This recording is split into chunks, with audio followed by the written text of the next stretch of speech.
What's going on, everybody? Jorge Contreras here, and in this video I want to talk about 3 tips to maximize your Airbnb profits.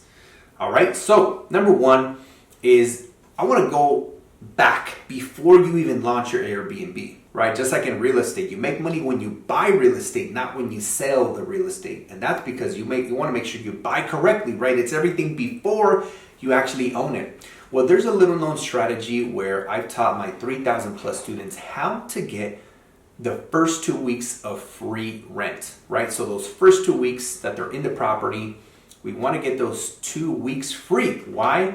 Well, let's say that I launch an Airbnb on October 1st, right?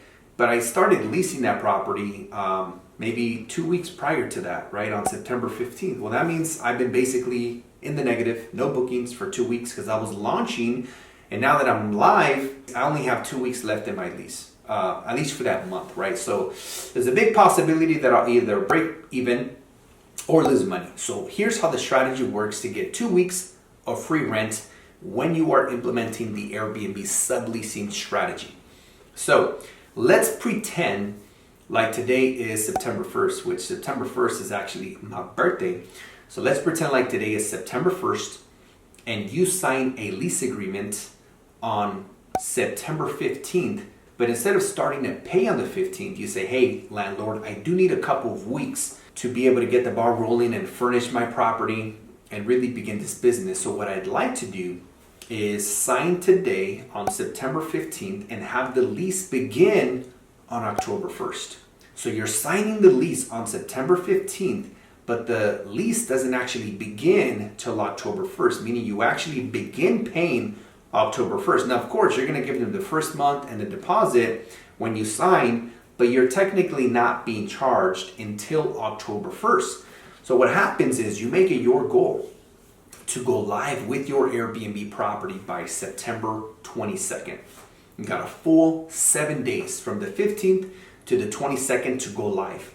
And here's what happens, right? As soon as you sign the lease on the 15th, the next day on the 16th, you say, hey landlord, would it be possible for me to get the keys to the property so I can begin, setting up the property, arranging the furniture. I want to start ordering things to come in so that I can be live as soon as possible. 100% of the time, the landlords have said yes to me and my students when implementing this strategy.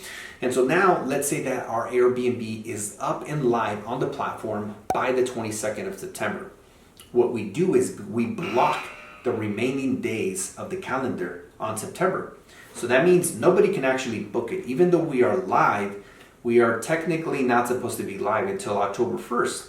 So we're not going live until the 1st, but what we're doing is when we go live on the 22nd, we block the remaining days in September, but we start pre-booking reservations from October 1st and onward. So let me break it down again. You're basically live on Airbnb, just like when you're looking for properties, except those remaining days of September, they're manually blocked. You start receiving reservations for future bookings of October 1st and beyond. So by the time October 1st actually comes around, your calendar is booked. And this is how you start making profit on day one. Okay, the next thing that I want to talk about is going for larger properties. I have 2 properties right now, 2 listings that are 2 bedrooms, 1 bath.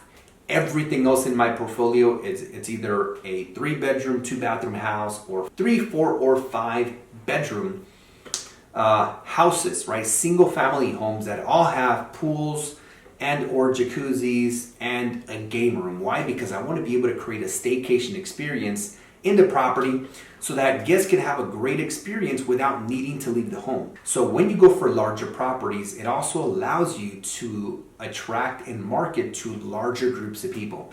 And here's something you guys may not have known, but 80% of all Airbnb listings host people or host groups of only up to 4 people. So when you create a listing that can host 8, 10, or 12 people, you become a part of like a small 10% of properties, which means because there is less supply, there is a bigger demand. That allows you to charge a much higher nightly rate, and in my experience, when done properly, have even higher profit margins than some of those smaller properties. So you could have a lower occupancy, but still making more revenue and more profit. So that's something that we implement with all of our properties. The third and final tip to maximize your Airbnb profits is to adjust your prices manually for the next 2 weeks at any given date. So whatever day today is, for the next 2 weeks, we will look at our properties, and any vacancies that we have, we start bringing down the prices. And the closer that date comes, the more we lower it. You just don't want to lower it too much where you become cheaper than a Motel 6, because then you're going to attract the wrong people, if you know what I mean.